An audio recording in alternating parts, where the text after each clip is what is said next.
So AI has the power, please. AI has the power to transform hotel operations, which is a massive opportunity.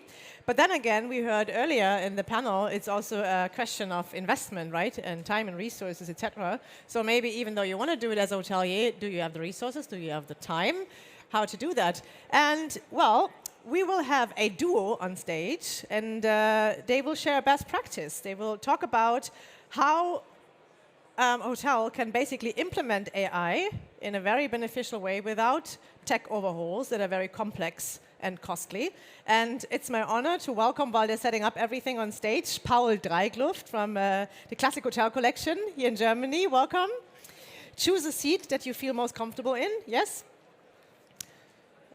And while he's setting up, I already show you, this is the microphone you can use in a moment. Right? So, Paul, we start with you while Charlie's getting ready. You have a microphone. Is it working? Wonderful. I think it's working. Tell us briefly about Hotel Classik collection. Yeah, it's a private, small, individual brand. Right. And we are managing 4 hotels. Right. In 5 cities, all in Germany. In Cologne, Munich, Berlin, and Magdeburg. And yeah, I would say during the last years, we made a big change process, and we are now ready to move on with our partners. That's why I'm here together with Charlie today, and to represent also the Classik Hotels. Yeah. Wonderful. Well, if you're in Berlin, make sure to check the hotel out. I've been there. It's a very nice one, so I can only recommend. Actually. And then, my pleasure to introduce Charlie Osmond from Triptease, CEO and founder. Stage is yours. Thank you for being here.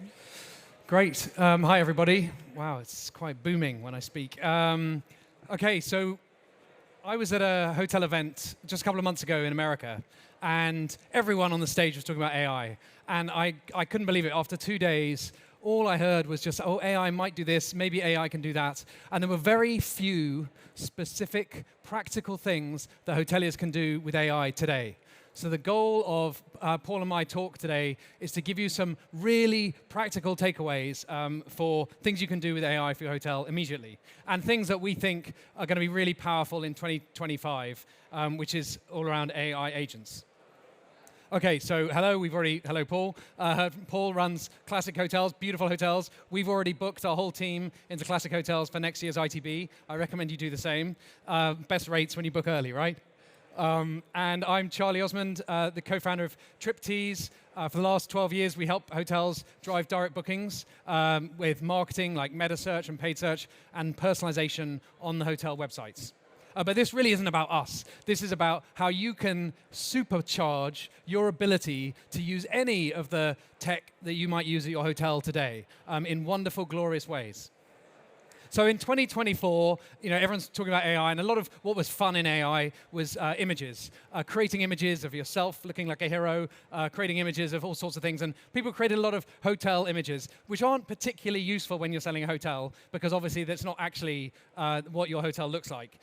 Another thing, though, that I think was a bit more fun with AI in 2024 was actually turning images into videos. I'm not sure if many of you experimented with this, but I took, without Paul knowing, a photo from his website and did exactly that. And this was because I went on Google Gemini, which is one of my favorite LLMs. If you haven't used it, you really should. And saw that, well, getting AI-generated photos is one thing, but if you can get AI-generated videos, you save more money, because the average videographer in Berlin costs more than the average photographer. So one of the things I did, literally this takes 2 minutes, is downloaded a photo from Paul's website, put it into runway.ai, and wrote down as a prompt, slow pan and movement into the room. And now let's see how this works. What it does is it turns that photo into a very short video. And that's just great, because it brings the room to life a bit more. Cost me absolutely nothing, took me less than 5 minutes, and it's a kind of fun that I think in 2024 everyone's getting excited about with AI. But in 2025, I guess we're starting to ask, can AI be bringing me bookings? Is that something that we can expect? And personally, I'm not sure about that just yet. I don't know if you've tried the ChatGPT operator new version they brought out a couple of weeks ago. I don't know if it's available in Germany yet. But this is where ChatGPT will now browse the web and carry out an operation for you. And so you can see how AIs are thinking about booking hotels and booking travel. So again, without Paul knowing, I went to Operator last week and I said, book me a room at Paul's hotel. The good news was that ChatGPT Operator, and this is the #1 AI platform on the web at the moment, the first thing it did, it went to Bing and it searched for the hotel website. And it chose to click on the hotel direct website, which I was delighted, because I have to say I did expect that maybe they'd be starting off somewhere else. So it went to the hotel website and it tried to click into the booking engine. It tried to find dates that I asked it to book, but I'm afraid, unfortunately, the booking engine, it couldn't work. The booking engine just couldn't work out how to put dates in. And so after about 5 minutes of trying, it gave up and it went to booking.com. And then came back to me and said, would you like to book on booking.com? Here's the price. So I don't know if AI is going to deliver lots of bookings in 2025 yet for hotels. I think there's a little work to do in the booking engines, but I'm sure it's going to come soon. Now, I think the thing for 2025 that we're excited about, and you've heard about it already, there were a couple of talks before me, really is building AI agents. That's where the fun is going to be in 2025, and that's what we're going to show you that we did this week for Classik Hotels. So just to be clear, what is an AI agent? Particularly, what's the difference between automation and agents? I think is something worth separating out. So here's an example workflow, right? We want to track guests who are arriving in a hotel. We then want to check that guest. Have they stayed before at the hotel? What room category did they book? Did they upgrade last time? So we can try and see if we can learn something about their desire to upgrade from the PMS data. We also might want to check what's the behavior they exhibited when they're on the hotel website and booking engine. Did they go and look at the suites? Did they look at the more expensive category rooms and book a regular room? Did they show interest in an upgrade? And then we'd use that data to then feed into an AI that would make a decision. Is this someone who's got a high likelihood to upgrade? Is this someone I want to make an upgrade offer to? Okay, so that's an example. But the reason I give this example is because it's worth calling out the first bit of that is just automation, right? You know someone's arriving, you go and check their name, you check for what happened last time. And that's kind of automation, RPA tools that someone was talking about in the last talk. They've really been around for 10 years now. So automation's very much been present. You may not have used it or done it much, but there are a lot of really great tools to automate the workflows that you do many times. The bit that's new, the bit that's interesting and cool and fun, is that now we can couple automation with AI, with an AI agent making a decision what to do. So the AI gets to make a decision. Do I want to go and take this action, or do I want to go take that action on behalf of the user? And so that's the bit that's new, that's the bit that's fun, and it's going to completely, I say this, I hesitate before saying this because it sounds so extreme, but I believe that if you spend like a day or a week playing with AI agents this year, it will change your working life forever. And I really mean it when I say that. It is a complete change in the way that you want to do things. Okay. Automation versus AI, I think we've covered that. So, right, now back to hotels. Yeah. Paul, this is one of Paul's fabulous hotels. I say you've got to go book Classik. So I said to Paul, look, we have like 20 minutes on stage. Why don't we talk about AI agents last week? And he said, okay, I'll go and talk to the team about what automations we think would be helpful for the hotel. So I know there are a few you identified. Yeah, we identified a couple of opportunities maybe where AI could help us. For example, the first one. Sometimes we overbook our standard category and we grade guests for free up because we have to grade them up as a limitation in the standard category. And we thought, okay, maybe AI could help us to identify the perfect guest, to give them the free upgrade, maybe to win them back as rebookers or direct bookers. Or for example, point 3, we were thinking about, could AI help us to identify guests who maybe book 5 times through an OTA channel, maybe different channel, not always through booking.com, and then it could mark the person out, and then we could maybe get in contact with that guest to win him as a direct booker. On point 3 was the idea, we have so much data in our PMS. How can we upload that into Facebook and target the social media group directly through the content or the data we have through the PMS? And this should be an automatic process. Yeah. And maybe the number 5, that was in the days now we need direct bookers as the OTAs are getting stronger and stronger. So and we see on the PMS that we have so many guests booking through their company names, and it is really hard to identify them in a daily process. So we thought, Charlie, can you help us with the automation, with a tool that points them out, and we can contact them? Yeah, exactly. So if you see someone arriving at the hotel who has a new corporate email address from a company that hasn't got a corporate deal, you might want to then go and flag that to the director of sales and say, hey, here's someone from IBM, they just checked in. And maybe we have to mention we don't use a CMS yet, but it shouldn't be such a big deal to find those guests with automation in the background. Yeah, great. Thank you. So hopefully that gives you some ideas of the kind of things that you can be considering as a hotel. There are automations which just could replace the work that you're doing today, and there are automations that allow you to do something you just simply don't have time to do. The director of sales doesn't have time to watch every incoming guest to see if there's a new company I should be reaching out to. Okay, so we picked out one, and that's what we're going to go into, is how you could build this in 8 minutes, apparently. Okay, so number one. The goal is, you know, it's like you're running a hotel, a group cancels. Suddenly, the middle of March is quiet, and you really, really want to book guests for those stay dates. So the problem is your marketing agency or marketing company like Triptease, we're generally just trying to spread the marketing spend. We're trying to get people across the whole year. In fact, if I'm honest, marketing agencies often want to spend on the days when they know you're going to be full, because to the marketing agency it looks better on those days. But the hotelier wants you to spend money when you're going to be empty. So this is something Triptease, we have in our platform the ability to say, okay, go spend more money on mid-March, and you can log in and choose the dates and spend more. But it's not very practical. We wanted to make it more immediate and more automated, and so that's the one we went for. So hopefully that makes good sense. So what does that need in practical terms? It's a set of steps. One, we need to understand the occupancy that Paul has in a hotel. We need to assess for the occupancy dates in the future, what does it look like? How confident are we that we're going to fill them? And then have an AI decision, which is, do we want to boost our marketing spend for the middle of April because it looks like it's going to be quiet? Now, we don't actually want the AI to make the decision. We're going to get the AI to send an email to the director of revenue who can then make the decision. Because we're not a revenue management system, and ChatGPT, as good as it is not a revenue management system. They're going to get one. It's not hit there yet, so that's why we're using this. So the director of revenue basically is like a human in the loop. So he's getting involved in the action.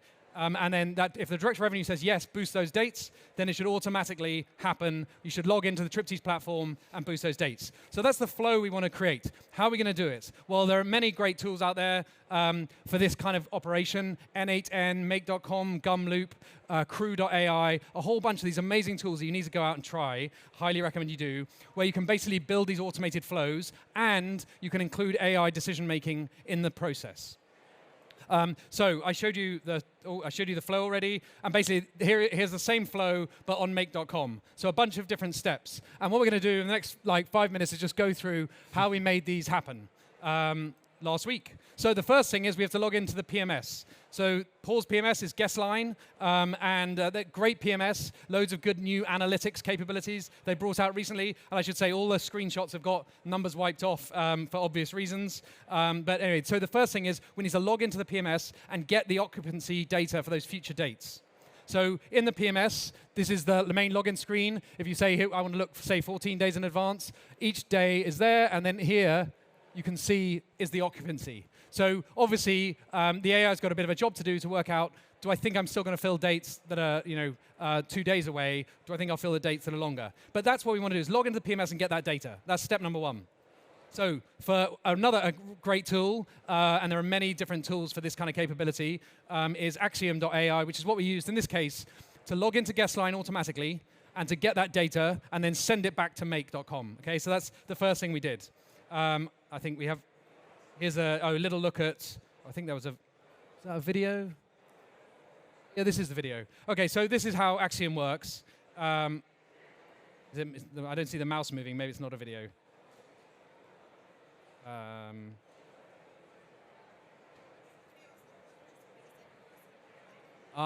Okay, video will suddenly appear from behind. So just to explain how this works, and this looks and may feel complicated, but I want to reassure you that if you give yourself a day to play with these tools, you'll suddenly go, okay, this is really simple. So with Axiom, what we have to do is we go onto the Guestline PMS, and we look at what are the steps that I do as a human to log in and to find that screen and to refresh the dates.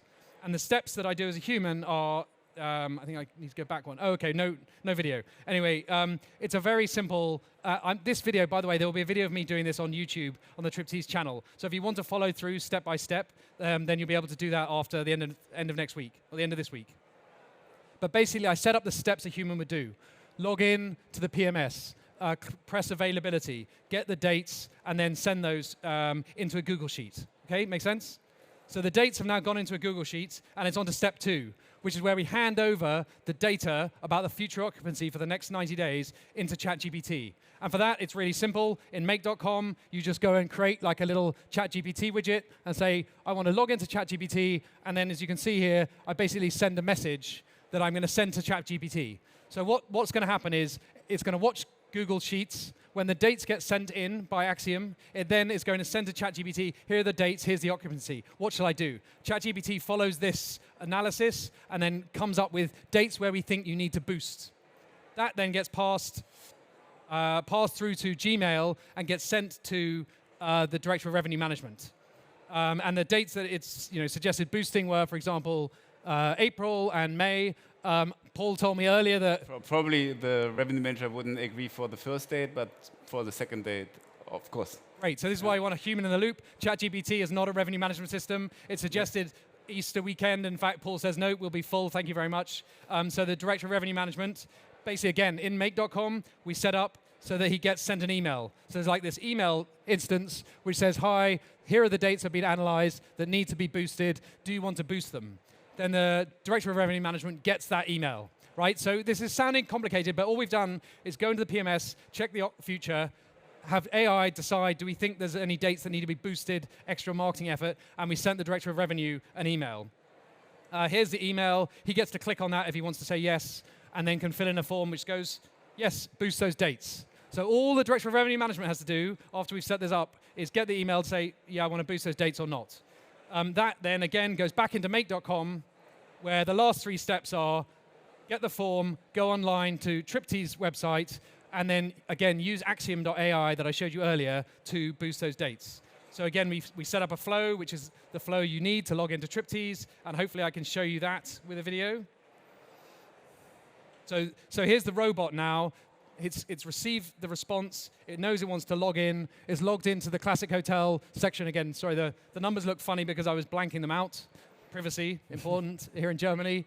And it logs in, and it's choosing for this hotel, for those dates, boost my meta spend, boost my paid search spend. I really want to boost the marketing effort for those dates. And it's done all of that without the hotelier having to go into either system. Right? The Director of Revenue did not need to go into the PMS and look at occupancy. They did not need to go into the Triptease tool and boost the dates. They just got an email and made a decision. So it makes it automated and very quick and easy, right? Yes, very easy. Okay, sorry, I went a bit fast because I saw this countdown going. Okay, so then that's finished. So it's done, it's boosted those dates. So those were the steps. Hopefully that kind of made sense. You were able to follow through. We got the occupancy information, and we got all the way down to I want to boost my marketing spend when I know I've got a quiet period at the hotel. That's any. Well, in a minute we may have 30 seconds of questions. Any feedback on the process, Paul? About that? Is that kind of what you were expecting? We are really excited to implement that. Okay. And want to differentiate the budget per day, and we will see what the results will bring in the future, really. Right, and I know you're going to be upgrading and adding an RMS soon. Yes. And when you add the RMS, again, we can rebuild it, so the RMS will actually have a projected expectation of will we be full, and you can just use that projection to drive occupancy. So then you don't need the revenue manager. If you trust your RMS to get that right, then you can just say the RMS automatically does it. So again, the key here, right, is there are tools available that are, I think, mind-blowing compared to what we could do 3-4 years ago in your ability to go into the systems you use today and just turbo boost, supercharge their capabilities. At Triptease, we're making a series of videos about these kind of AI agents across all sorts of different hotel tech. One of the videos that's coming out this week will be an automation we built for Lotte in the US using Travel Click Demand 360, logging in. They have to, every week, they spend an hour building reports that they then put in Excel and just automating all of that. So again, you can do this with just about any system that has a web interface. And if you want to see that and this, then please go check out the Triptease YouTube channel. But the conclusion is, automations are straightforward and they've been around for a long time. The ability to add AI decision-making into steps of these flows is really effective, and it is available right now. And it's something which, if you have not played with it, I highly recommend it. Because just investing an hour, like a day, you can instantly really understand how these tools work. And if you give yourself a week, if you go, you know what, this is worth me understanding. This is the most impactful stuff I think most of us are going to get out of AI for the next 3-4 years. No longer calling up your hotel tech vendor and saying, can you put this on your roadmap? You can just build things that augment the tools you've already got. Okay, well, thank you very much. All right. I don't know if we have time for questions, but... Yeah, thank you so much. What do we do now? Okay, I think it was a question. Warm applause, please. Yeah. But let's give 2 minutes. Okay. Have a few, like at least 2 questions, right? I'd say. And then we continue, and I make sure you get your time as well. We manage. Okay. Yes. It's a question. Wait, that was The one. question, please. Yes. Do we have a microphone? Can you please tell us who you are and your question? That's great. And get up so we can see you, please. Jeez. Thank you. My name's Brant. I'm from a university, and I'm visiting ITB. We play a lot with AI in university right now, and I think the next generation is going to be heavily influenced. So your future customers will all be AI people. A simple workflow that you just built and explained for us, how often does it fail? And what kind of checks and balances do you have to avert that failure? That is a great question. This talk was definitely not seen by my engineers at Triptease before I gave it. All my engineers would be like, want to strangle me if they saw me speak about this, because these are brittle capabilities, right? There will be use cases, there will be edge cases that mean that they break. But compared to, I want to build something that a supplier might have on their roadmap in 2 years from now, it's a way to get going. So there are really good things you can do. Sorry, specifically to answer it, there was an underlying question and then there was a question. Specifically, actually, one of the things I've seen done a lot more in the last month or two is you build AI agents to watch the AI agents. So when you build a flow, in fact, the more sophisticated, this was a relatively simple flow. More sophisticated flow is you have an agent that is managing the process, that is watching for exceptions, breakages, issues, and alerting you if they ever happen. And then you have other agents who are working within it. So that's like one of the main ways I've seen people manage. But thanks, great question. All right. Then do we have a question for Paul, as we have him on stage? If not, I'd say we continue. Thank you so much for being here, Charlie Osmond from Triptease, Paul Dreykluft from Classik Hotel Collection.